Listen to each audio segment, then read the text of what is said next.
Hello, my name is Rickard, and in this tutorial, I'm going to give you a primer on designing with type.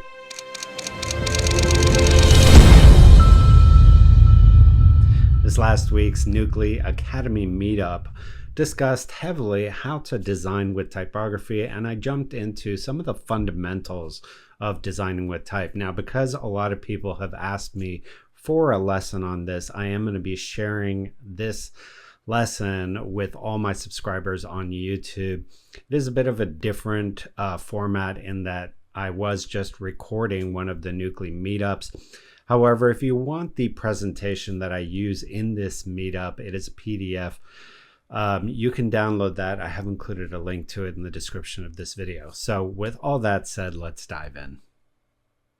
Okay, so let us get started. I'll move this out of the way.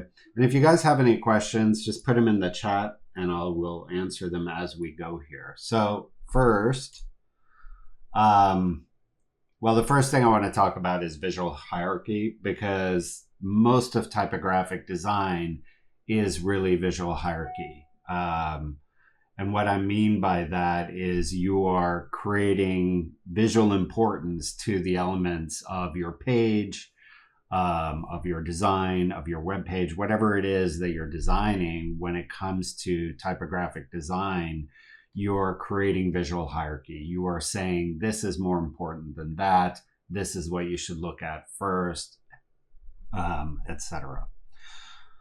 So text hierarchy helps make a layout clear, unambiguous, and easier to digest. Text hierarchy can be established in numerous ways by employing different weights, sizes, styles of font. Or you can do like a simple hierarchy would be just, changing the color of the letters. But even in here, you can see there's quite a lot that goes into visual hierarchy. You've got one size of font here, and that's separated by color. You have another entirely different typeface here that's also much bigger. Again, also separated by color. Then you have a font, another font, this one, the same as this, but in this case, it's not all caps. So all those things play into visual hierarchy. And obviously visual hierarchy has been built into HTML. So when you're designing anything for the web, a lot of those things are built in. So you've got your H1, H2s, H3s. Those are your various heading levels when it comes to web design. Then you've got your strong for bold, M for italic, and all those things play into hierarchy. So here you can see these are the same text, the same information. If you read both of them, you would have the same information, but using visual hierarchy and design, you can see that this is much easier to digest than this is to digest, even though they're exactly the same words, and you would understand both of them by reading through them. Okay, so hierarchy in design is not limited to text. If you look at any well-designed website, you'll see that visual hierarchy is used in structuring the page, from the size of the navigation banner to hero images, buttons, blurbs, icons. So like if you looked at this web page, your attention's first going to go to level 1, then level 2, then level 3, then level 4. And that's all intentional. When you're designing something, you want to control where the attention is being driven, right? Like as someone's looking at that thing, your design is going to dictate what is the first thing they're going to look at, what is the second thing. And that, obviously there's exceptions. Some people might look at it a different way, but human nature is such that most people, the majority of people, will look at it using certain triggers and rules a certain way. And as a designer, it's your job to know what those rules are and how to control that attention, because that's why you exist as a designer. Okay, so when it comes to designing visual hierarchy, there are many tools at a designer's disposal to create hierarchy. And I'm going to break down what are kind of the most common tools in their order of importance. So the first one is size. That's kind of the most important one and the one that you're going to use the most, right? So we look at this design, a lot of the visual hierarchy is driven by size. The guitars over guns and this image are pretty much the first thing your eyes are going to go to, because they take up so much space. After that, you'll probably go to the subhead or maybe this. And then after that, you're going to go to the smaller type. And even within the smaller type, your attention's going to be drawn to the slightly larger pull quote, right? So you can see all the ways in which size is playing a part here to create visual hierarchy. Okay, next we have position, right? So as we read things from top to bottom and left to right, placement of items first at the top and then on the left, give them more importance. This is the reason you have like logos on the left, top left of a website, is that's where most people are going to look first. If we look at this, obviously our attention's first going to go to the big pencil and then to the headline. But even there, it is going from top to bottom. We're not going to look at see how works first. We're going to look usually at the biggest item first. And then from there, we're going to kind of study it from left to right.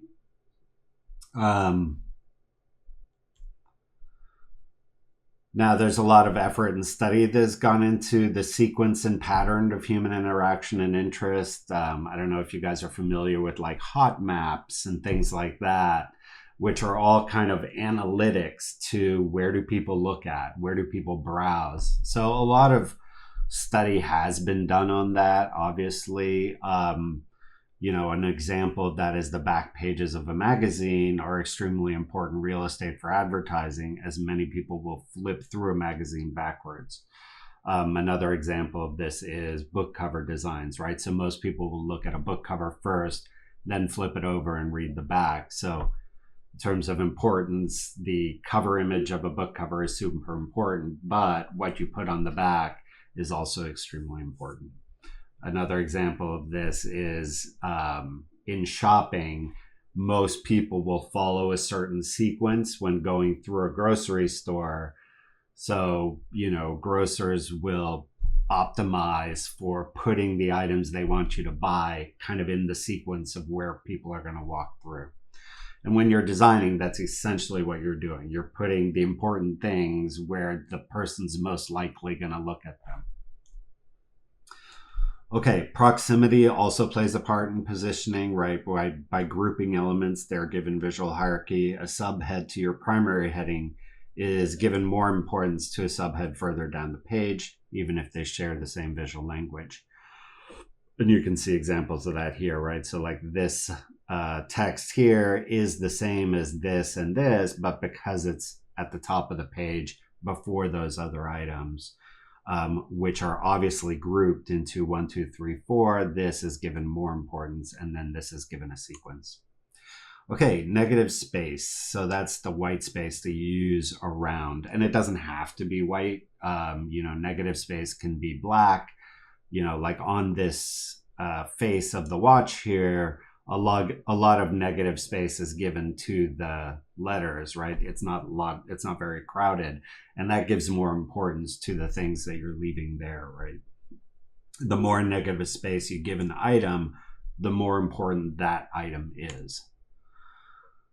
An example here is, right, like this image right here visually is much more important than this one because it has more negative space.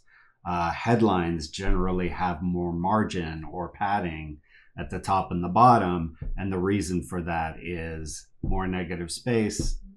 That gives something more importance, visual hierarchy. Okay, so then the next thing we have is color, and there's kind of 3 components of color that you can use. One is saturation, the other one is hue, and the other one is the lightness and darkness. Obviously, the example here, which I think we'll go back to, but here you have, no color being used, and that draws attention to where the color is on the page. A design that is primarily black and white, the item that's color is being given higher importance because visually that's going to draw more attention, right? So the PRX and the Pro Drive here draw more attention than the black and white elements of the page. Another good example of this is like the red dress in Schindler's List. Because it's the only thing of color in the whole film, your attention is drawn to it. A more subtle use of this is having a neutral color theme, neutral color palette, and then only having one strong element of color. So like in this, you know, this is not a black and white photo, but because the whole image is very neutral, this has no inherent color. The small touches of blue and the cork really stand out there. Okay, certain colors stand out above others. I've probably shown you guys this color depth chart before, but depending on what background you use, certain colors are closer to you and other colors are farther away. Most of the time you're looking at things on what we would call like a dark background. But this, you know, whether you're using white color depth or black color depth is more, most of the time you're going to use this one on the left here. I'll just say that. So the warmer the color is, the closer it's going to be to you. And the cooler a color is, kind of the farther away it is from you. It's kind of pushing that aside. So here, for example, the eat fish, which is the red color, a color that is very close to you in color depth, is going to stand out a lot more than the save the ocean, which is set in a cool color. So that's another way that you could use color for visual hierarchy.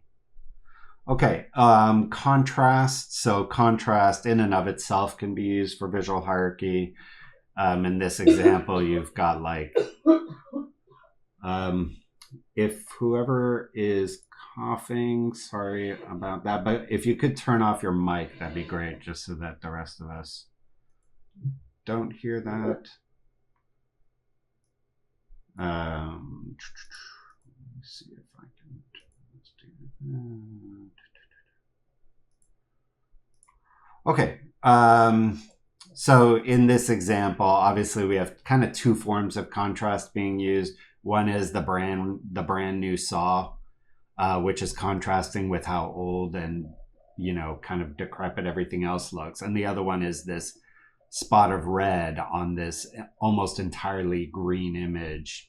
That again is contrast. But you can also do like contrast of size, contrast, right? So almost all the other elements play into contrast as well, but you can also do contrast of busyness, contrast of texture, right? Anything that you're playing against would be contrast.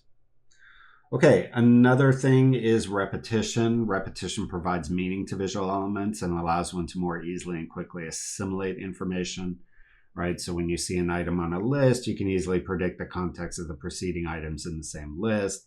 When you see and understand one icon's information, the rest can be understood far more quickly, right? So, you know, you'll see a lot of this in web design or like recipe design. Repetition will create visual hierarchy, it'll create order, and it'll make things easier to assimilate.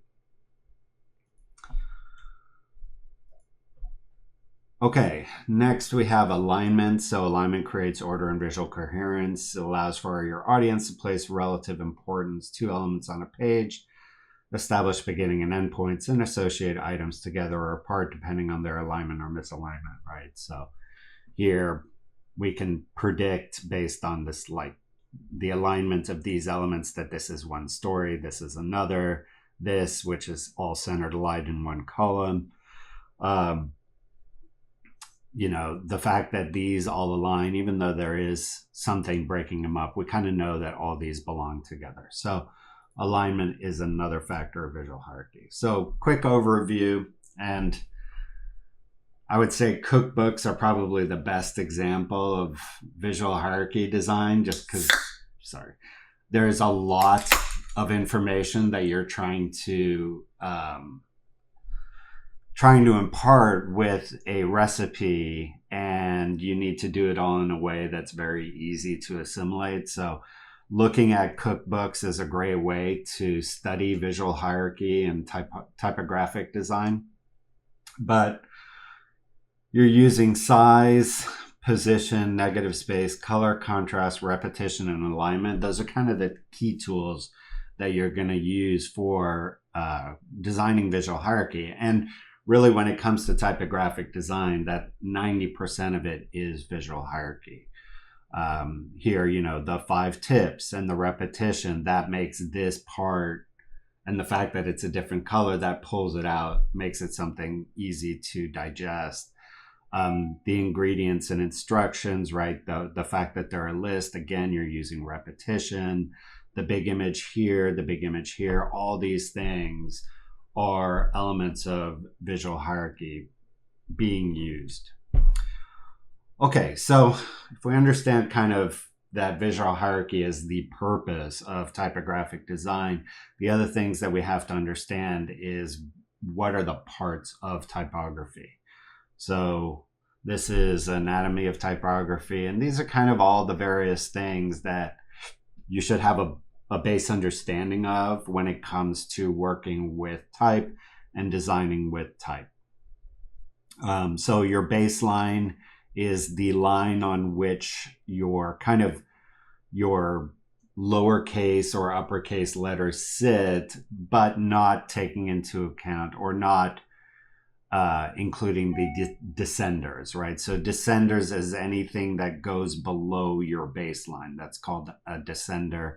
Anything that goes above your X height, which would be kind of the opposite of a baseline, that's called an ascender, right? So ascender, descender, and then your baseline, kind of the parallel to the baseline, is what's called your X height. And it's generally the height of your lowercase x, but it's also the height of other lowercase letters, right? So, your y in this case. Another thing to take into account when it comes to your baseline is that you will usually have letters that kind of dip slightly below them. And I don't see the word. I think it's called, there is a name for it, but it's basically like at the bottom of the A here and the bottom of the O. Those will stick a little bit below your baseline. Other things to consider. Okay, so kerning is the space between letters. And then if you factor that across a whole word, that's called tracking, right? So kerning is between 2 letters. Tracking is letter spacing, right? If you're intentionally putting space between all your letters, that's called tracking. And if you're adjusting the relationship between 2 letters, that's called kerning. Leading is how much space is between 2 lines of type. So generally the baseline of one type and the baseline of another that's the space that you're looking at. And the space between that is called leading. So more leading, or line height in CSS. If you work on the web, leading is called line height. Same with if you're working on web, tracking is called letter spacing. Okay, then the other things is a font is either going to be sans serif or serif. And the difference here is a sans serif font doesn't have these little things that stick out beyond the letter form. So, this little thing here, this little terminal, this little thing that juts out on the H, you can see those don't exist on a sans serif font, and they do exist on a serif font. And those are usually when you're pairing fonts together, like, you're going to have one headline font and then you're going to have another font for your body type.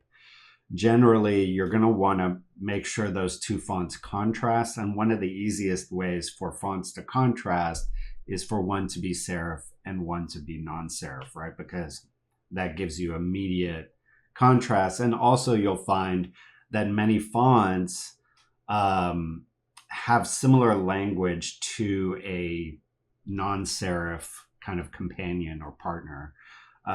One common thing to look at is what is the X height of a font, right? Some fonts have a low X height, meaning this is a good example here. If you look at the capital A compared to the rest of the letters, this font has a much higher X height than this font, where your typographic T is almost double the size of your X height. Whereas here, the X height is 75% of the height of the capital, right? So this is considered a font with a tall X height.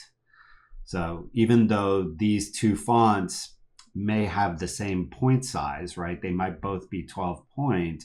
This one's going to look bigger because this font has a smaller X height.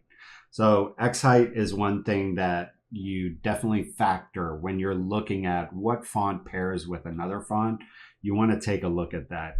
A font, a serif font and a non-serif font that both have the same X height are usually going to work well together, as opposed to ones that have very contrasting X heights. Okay, so let's jump into Photoshop, and we're going to look at how we can control all these things. So font family, meaning what font type you're using, as well as whether you're using the normal, the italic, or the bold.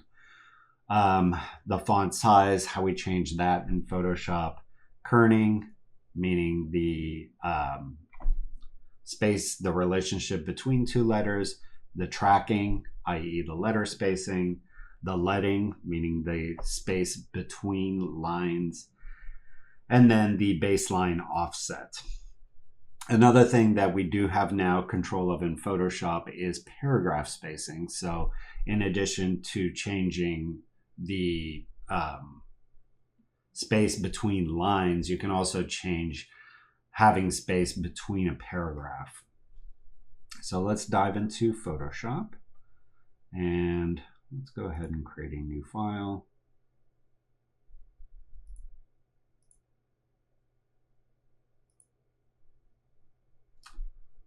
Okay, let's see. I'm just going to look if there's any questions before I jump into the next thing here.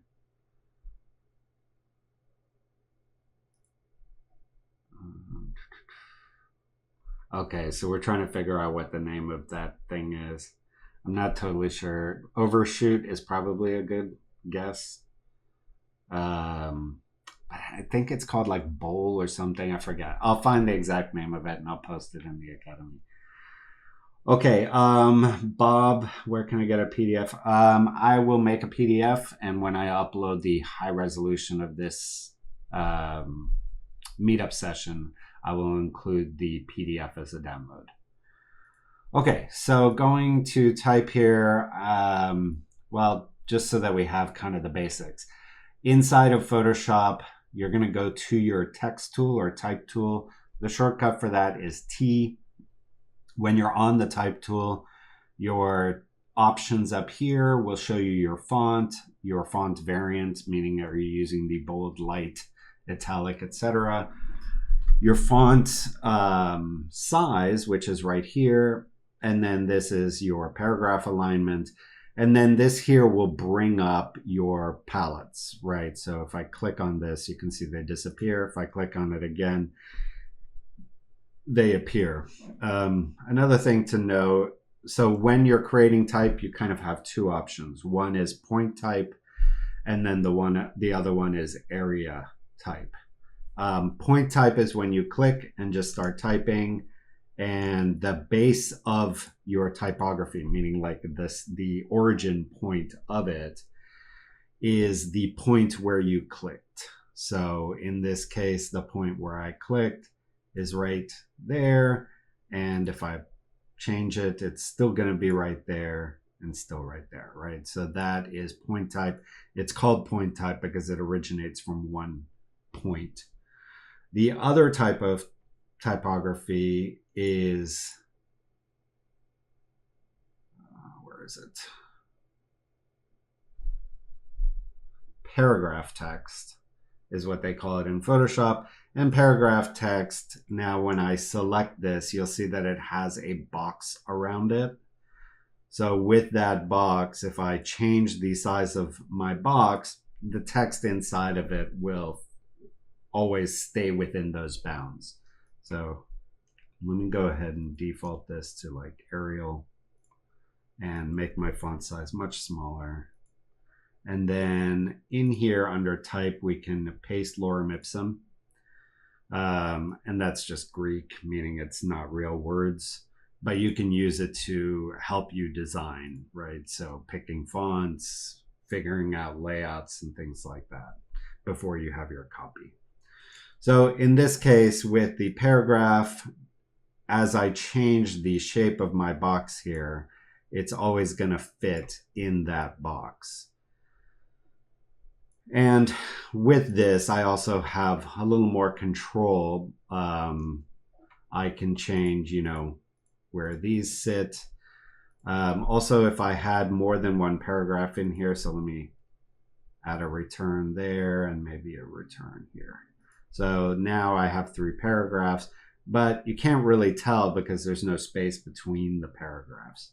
So to change that, I would go into my paragraph panel here, make sure all this text is selected, and then go up here and either add space before my paragraphs, or I can add space after my paragraphs.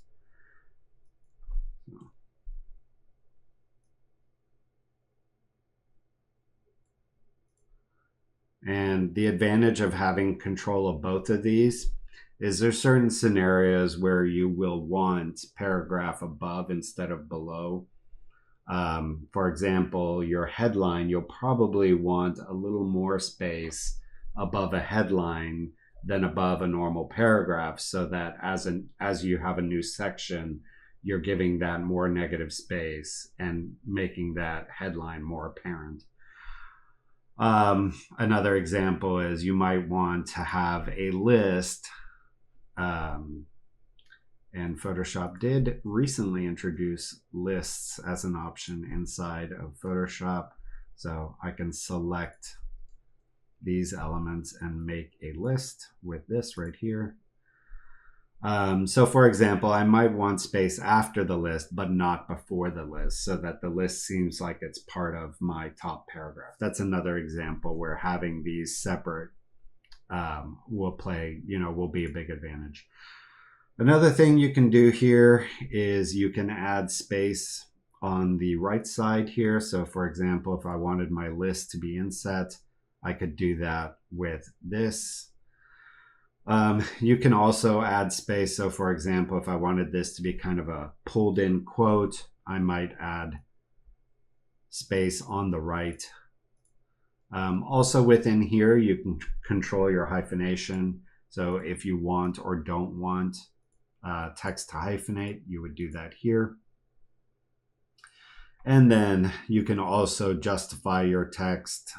So, if you do that, it's going to push all your text and add space between it so that your right line there always ends with text on it, as opposed to ragged right, where your right edge is ragged.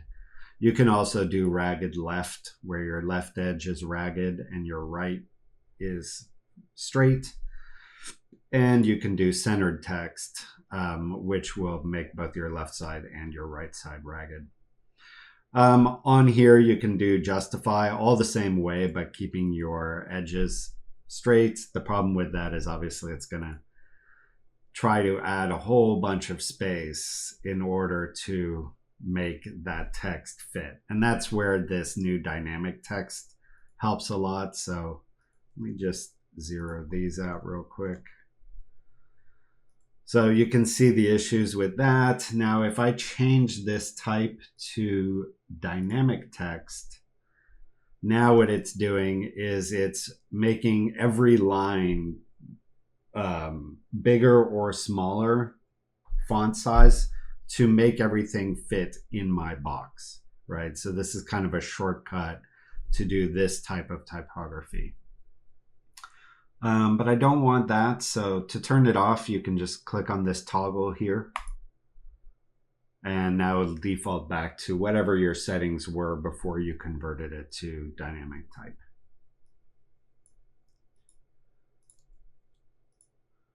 Okay, so back to this. Let's look at how we adjust all these now that we know some of the basics. So font family, to adjust that in Photoshop, you're going to go up to here, or if you're using the contextual taskbar, it's down here. Now within Photoshop, you have a whole bunch of fonts. You also have access through Adobe Cloud to the entire Adobe font library inside here. Here you can categorize fonts. So if you want to just look at script fonts or just look at monospaced fonts, handwritten, the fact that this is all kind of bouncing down is annoying. So I'm going to look at it up here instead. So here you can see all the different types of fonts, and you can filter them based on that. I guess this turns the filters on or off, collapses them. And you can also click through and actually preview your fonts in real time, right? So if I kind of move this to the side here so I can see it, maybe make it a bit bigger. And so long as I have that font, that type selected, as I go through here, it's going to preview what that will look like in real time, which gets super intensive processing wise, which is a good reason why you should have some kind of font management. So, you know, if you have thousands of fonts, you're not loading them all at the same time. The one I use, which is free, or at least has a free version, is called FontBase. And within FontBase, right, so there is a paid version, but the free version is pretty much got everything that you need. In here, you can put in what it is that you're trying to design. So especially when it comes to title designs, this is a great tool because you can put in your title, right? So the woman in red or whatever your title is going to be, and you can preview what your title is going to look like in those fonts. Also, you can look at all the Google fonts here. When you're doing web design, generally you're going to want to use a font that's available for free, that you're not having to pay royalty for. Google Font Library is probably the best available out there. So if you're doing web design, this is great too, because I can preview, you know, what are all the fonts in Google that I could use for this. And then all I have to do is click here. So let's pick one, Allura. I'm going to activate that font, and now that font will be available to me inside of Photoshop. So here I can go Allura. Okay, so that's how you pick your fonts in Photoshop. Generally, my process is I don't do a lot of font hunting inside of Photoshop. I mostly do my font hunting in here, or I will go to, you know, Google Fonts, meaning the website fonts.google.com. That's where I'll hunt for my fonts. Once I am happy with the fonts that I'm going to use, then I'll just implement them in Photoshop. There's some exceptions to that. You know, sometimes you'll be working in Photoshop and want to try out different fonts, and that is where this, you know, becomes quite helpful, being able to preview them in real time. Okay, so after selecting your font, you then have options here to select the kind of the variant of that font. So whether you're using the bold version, the italic version, or the bold italic, semi-bold, depending on which font it is, sometimes they'll have a lot, right? So, you know, if we go to like Work Sans, Let's go to that one.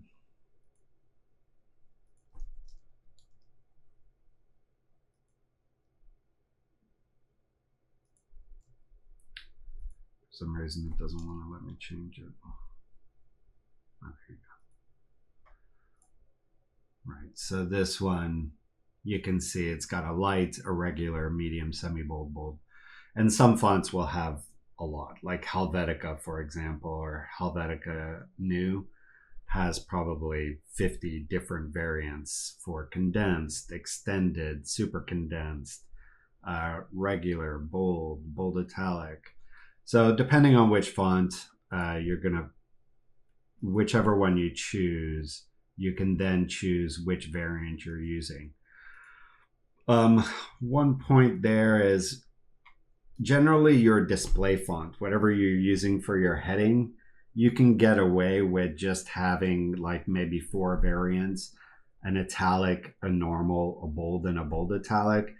But when you're picking the primary font for your design, like the one you're going to use for your body type and your eyebrows and your small captions and stuff like that, you want to choose a font that has a lot of variants. That way you can use the same font, but still achieve a lot of visual hierarchy in your broader design without having to go to different fonts, right? The worst thing you can do is design a whole thing with a font that you really like, and then you get the copy and it's got italics and your font doesn't have italics, right? And there are fonts that you'll find in Google that don't have any italic variant, and then you end up having to use a faux italic, which just doesn't look very good. So you want to avoid that at all costs. So the nice thing is inside of Google, when you go to Google Fonts, let me show you real quick. When you go to Google Fonts, down here at the bottom, you can choose number of styles. So generally, I'll put this to 4 when I'm choosing my heading font, just so I'm not choosing a font that doesn't have italic. And then when I'm choosing my body font, I'll usually bump this up to like at least 6 or 8. That way, whichever font I'm choosing, I know has all the variations that I'll need. Okay. So that covers the font family. Next, we have the font size. So font size is going to be controlled right here. You can also control it right here, right here. And then the shortcut for controlling it is Shift, Command, and then period or comma on your keyboard. And that'll make your font size bigger or smaller interactively.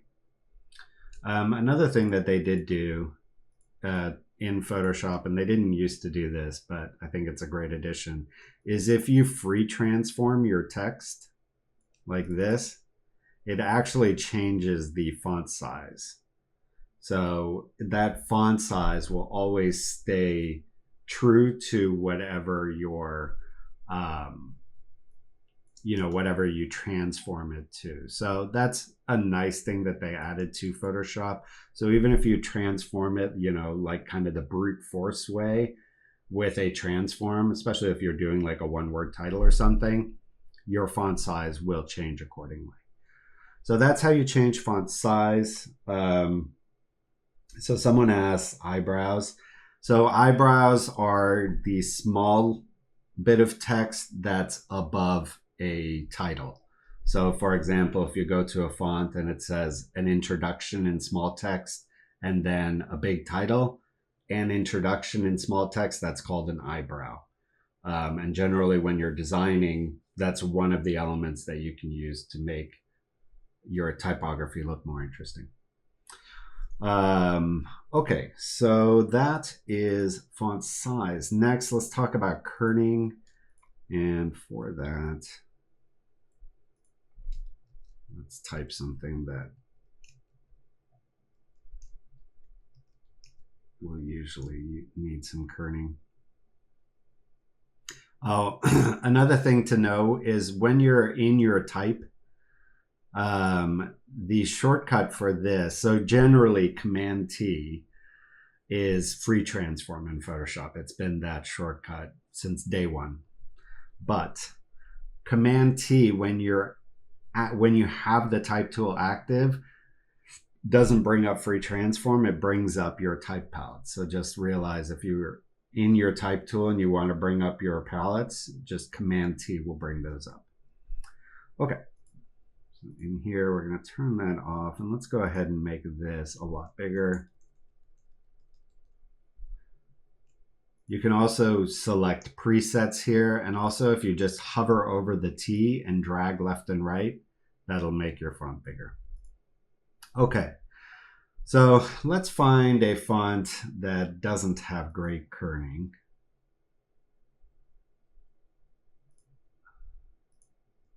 I'll move this over here so I can see it a little bit better as I go through my fonts here. Most fonts these days do have good kerning built in.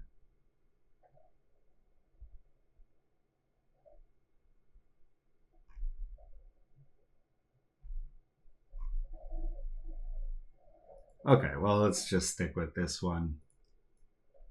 So this, you can see, actually has really nice kerning, but if we, let's put this on metrics, and let's make this a bit smaller. Okay, so let's talk about some of these options here when it comes to kerning.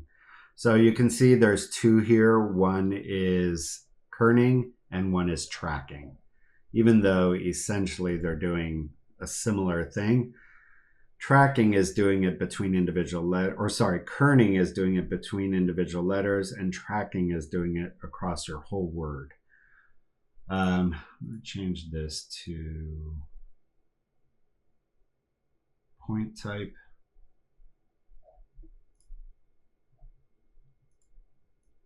Just so that as I change my kerning, it's not going to try to break it.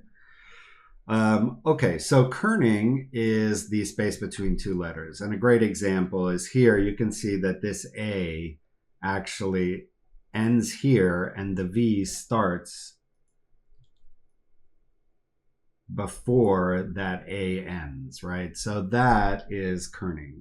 That is the relationship between two specific letters.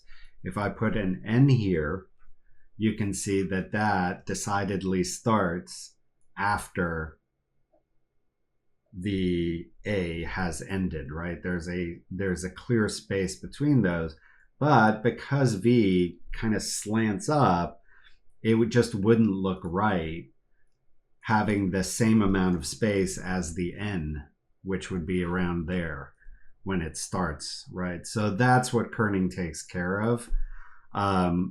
Most fonts these days have that kerning built into it. So if you just set this to metrics, it's being taken care of by the font. And the difference between these, by the way, is with metrics, the font information, meaning the kerning that the original font designer, is what's being used by Photoshop to determine the space between letters. Optical is allowing Photoshop to determine visually what looks best. So most times optical will work really well. The one scenario where you definitely don't want to use optical is on script fonts, right? So if we change this to a script font, and let's go ahead and make it not capitalized.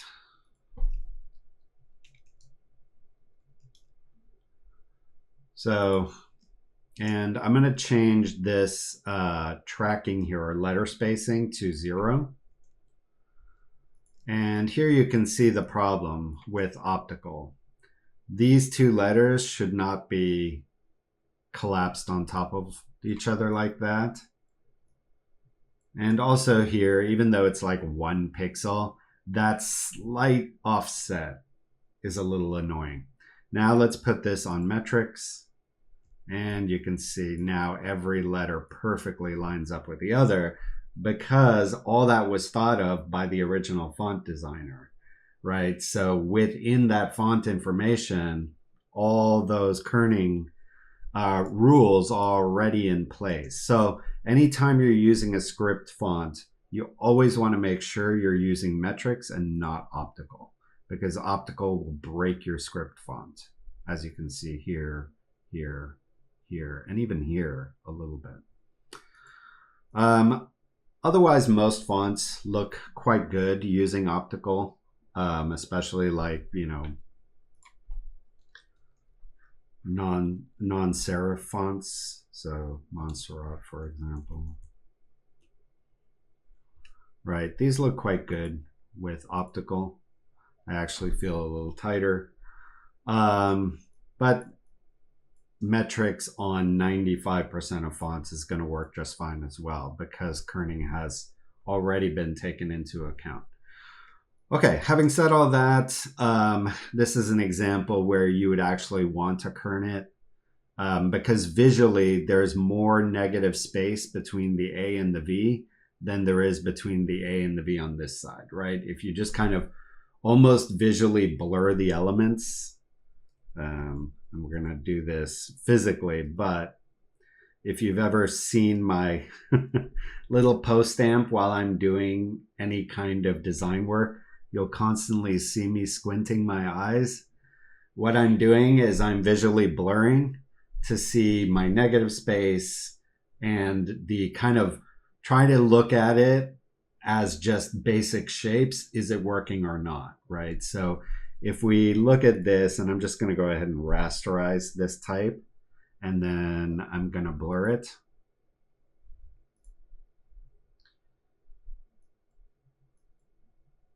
Right, so here you can see there is more negative space here than there is there. So that's essentially what you're fixing with kerning, and it can be pretty fine-tuned, right? So here I'm going to put my cursor between the two letters and then hold down Option and then use my left and right arrow keys. And you can see that that's adjusting the kerning. And right now it's adjusting the kerning by 20 increments each time I do it. In my opinion, that's too much. So to change that, I would go into my settings, units, and go to, oh, I guess they moved it to probably type. No, where is it?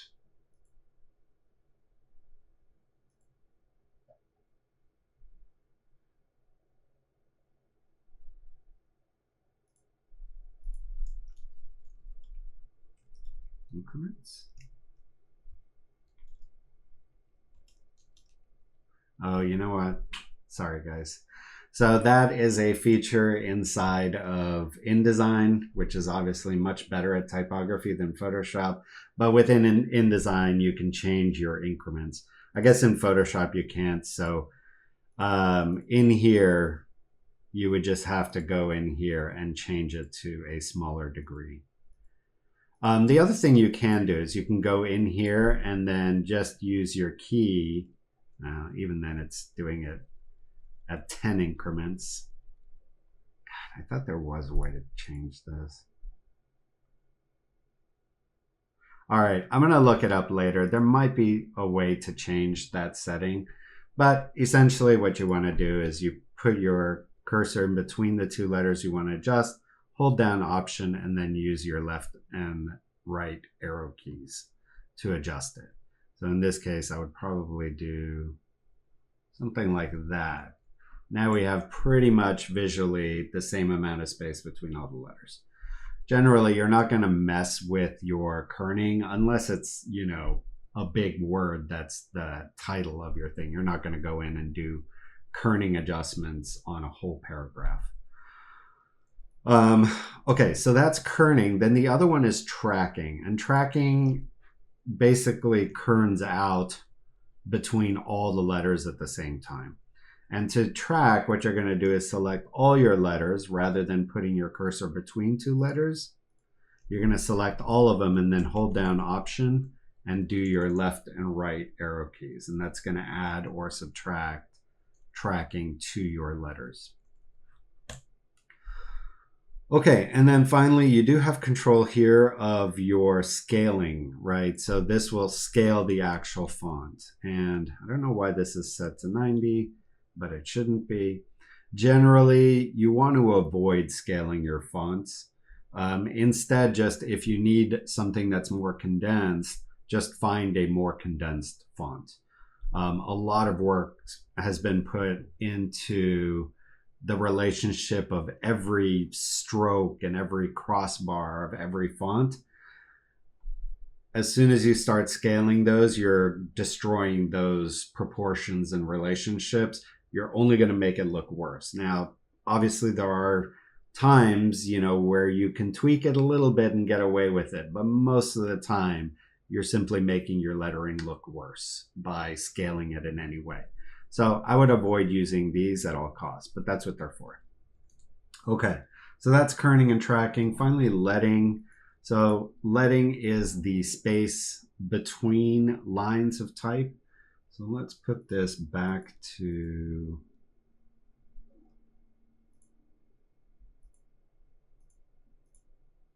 paragraph text. Let's make this bigger. I'm just going to set this back to Arial. 16.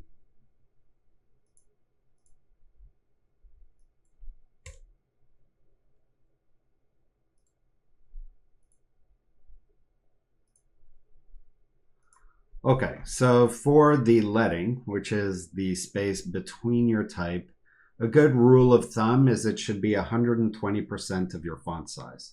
So if your font size is 10, your leading should be 12. That's just a good rule of thumb. And I think that's what the auto setting is, meaning it should be the auto default should be about 12, right? So if I change this to 12, yeah, nothing changed. So good rule of thumb is this should always be about 120% of your font size. So as I make this bigger, because I hard-coded this at 12, you can see now all your lines are collapsing on top of each other. You obviously don't want that. So for 21, we can assume 120% of that would be what? Anybody good at math?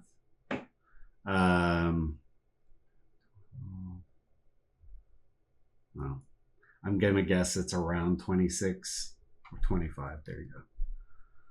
So there you go. So 25 would be the correct amount of space to make sure. And this also makes sure that you don't have descenders and ascenders collapsing on top of each other, right? So if you make it exactly the same as the font size, your ascender and your descenders are going to be touching, right? So your G and maybe your L or whatever your tallest ascender is, you want to make sure those aren't touching each other when they collapse down, right? So if we start making this smaller, like here it's 21, so that's the font size. You can see that those are like almost touching. You want to avoid that. So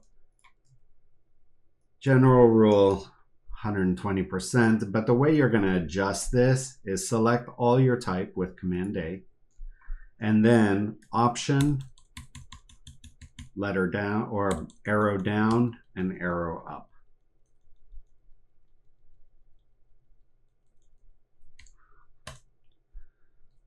Okay, and those are your, baseline. So baseline, as I mentioned, is this bottom of your type. So this is your baseline right there. And Photoshop will actually snap to your baseline. So as I get close to it, you'll see my Photoshop is snapping to it. So it's a nice way if you need to find your baseline. Photoshop will snap to it.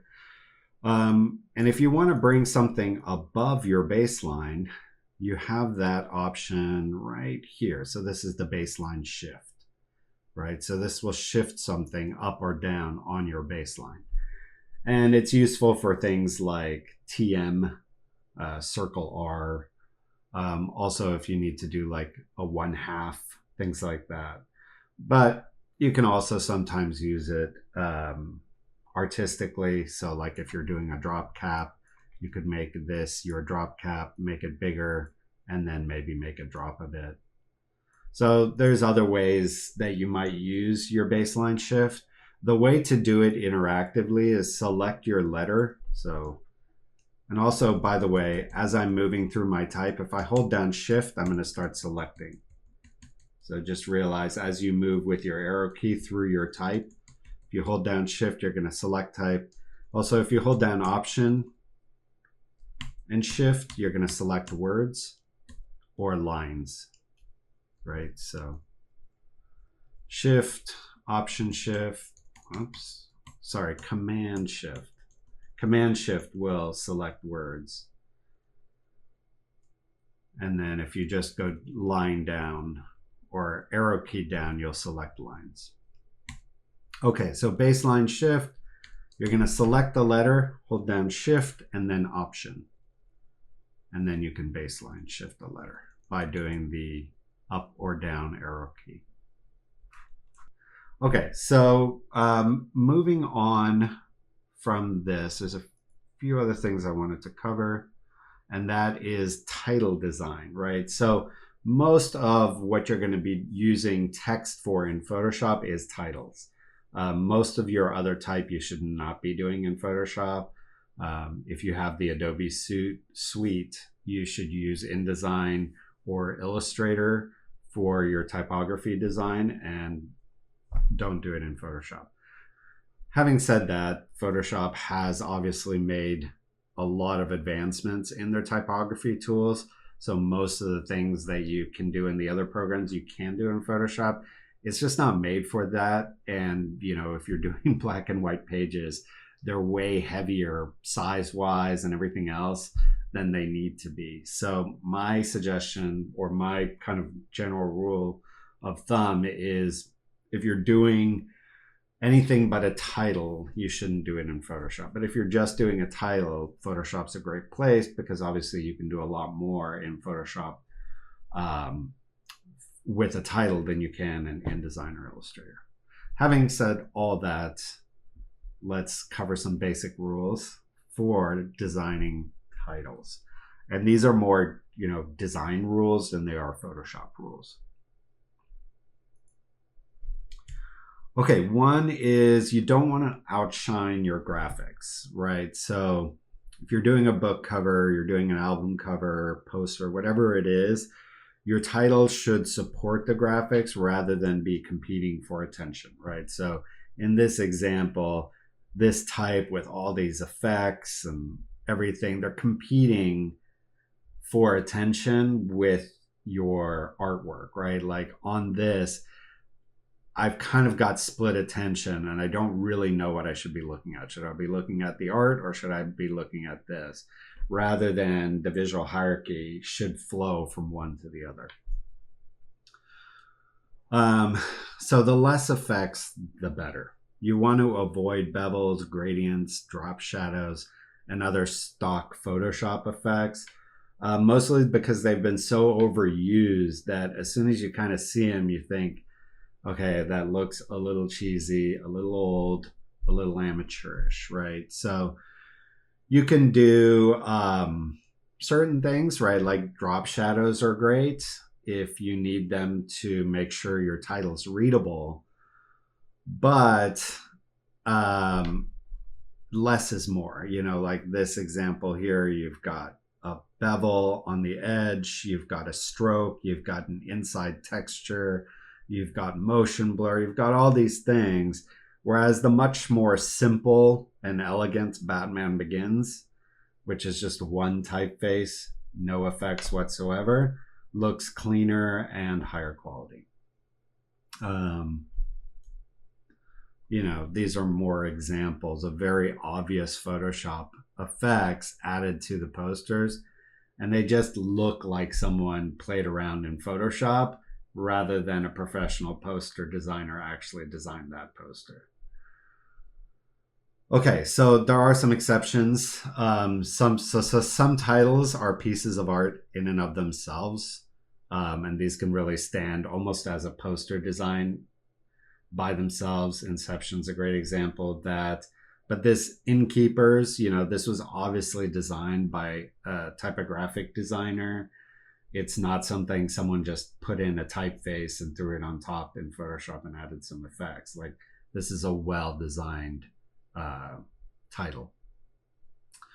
Adding Photoshop effects to titling can be done effectively, but they really need to be intrinsic to the design, right? So it's almost like one of these things that the better you are at designing, the more you can violate the no effects rule. But if you're a beginner designer, you should avoid doing effects altogether. But as you can see, like, these are obviously designed in Photoshop, but they've been done by someone who's not using any kind of default settings whatsoever. So they look really well designed. Okay. Rule number 3 is stick to 1 or 2 fonts. And this is just a general rule for when you're designing something. You don't want to use too many fonts. This is, an example. We've got one font here, another font there, another font here, another font here, another font there, another font here, right? It's just way too many fonts. It looks like someone who just discovered a font library is now playing and seeing how many fonts they can use, right? It's probably fun for whoever put it together, but it just doesn't look great at the end of the day. So generally you want to have one primary font and then a font that complements or contrasts with it, right? So for example, if you have a script font, then you probably want kind of a stable, clean, neutral font to go with it. Or if you have a very fancy or a very bold non-serif title font, then maybe you want a clean, very easy to read serif font as your counter to that. Generally, you want, if you're just doing a simple pairing, good rule of thumb, one font should be your exciting font, and then the other one should be your more neutral font, right? So script font, pair it with a more neutral font. If you have an exciting display font, pair it with a more neutral font. And by neutral fonts, I mean like Helvetica, Times, right? They're fonts that don't have a lot of character. When you look at them, they look plain. Okay, use fonts that match the subject matter and don't draw attention to themselves. So, these are good examples of fonts that feel like they fit the subject matter at hand, but you could never use this font on this poster, and this font on this poster just wouldn't make sense, right? So you want to use fonts that don't clash, like you wouldn't use a Western font on a sci-fi movie about space. It just wouldn't make sense. So this is a good example of that. Like, this font feels like it belongs. It's a font that you would expect engraved during that era, whereas this is a font that's obviously from the era of metal type printing, right? It just doesn't make sense on a Roman poster. Now, that's something only a font snob might notice, but even your average person would feel like this feels more like it belongs to a period epic than this font here. Another good example. These are both posters for the same. This feels more like a Western font that belongs to a Western movie, whereas this font, Bank Gothic, just doesn't belong on a Western poster. Bank Gothic is generally what you're going to see on a sci-fi poster or something that's trying to look futuristic. Okay, the other one is follow the basic rules of grammar, punctuation, and typography. So, don't stretch fonts, don't track lowercase letters, don't use italics, never italicize all caps, things like that. Just a few of the most basic ones. You don't want to track lowercase letters. So if you're going to track, if you're going to track letters out, and by tracking, I mean adding a whole bunch of letter spacing to them, right? So like this, just, it looks terrible. It looks like someone who doesn't know design designed that. But if you make it all caps, now it works. It works just fine, right? So you can lettercase all caps. You can't letter space lowercase. That's just a basic rule. This looks terrible because it just has too much letter spacing. And while it has too much letter spacing, the leading is also collapsing on top of each other. Like this B would go into that G. So just basic typography is not being done properly here.